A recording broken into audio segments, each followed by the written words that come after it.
দেশ ও প্রবাসী ভাইয়েরা, আমার খাদ্যনালীর মাঝে একটা টিউমার হয়েছে। টিউমারের মাঝে ক্যান্সার হয়েছে। টাকা পয়সার লাগি কোনো চিকিৎসা নিতে পারি না।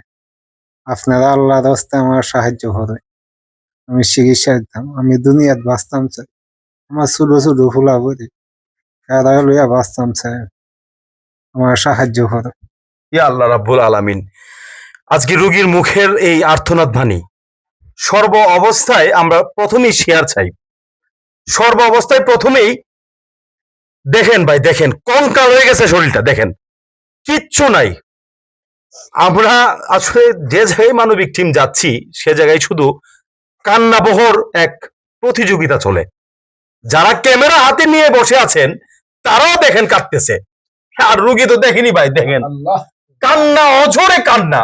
আল্লাহ, উনি কিন্তু হাত জোর করে প্রথমেই বলেছে ওনার সন্তান নিয়ে বাঁচতে চাই, দুমুঠো খাবার খেতে চাই।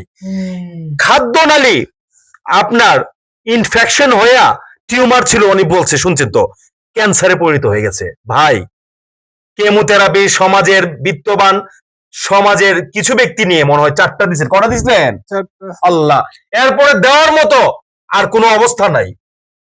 ক্ষুদ্র ক্ষুদ্র প্রয়াসে যদি আপনারা প্রবাসী ভাইয়েরা এবং সমাজের বিত্তমান ব্যক্তিরা ওনাকে কিছুটা টাকা, ওনার এই যে হাত পেতে আছে এই হাতে যদি দেন, ওনার বিকাশ পার্সোনাল নাম্বার দেওয়া হবে ওনার ব্যক্তিগত, তাহলে ওনার থেরাপিটা দেওয়া কমপ্লিট হবে।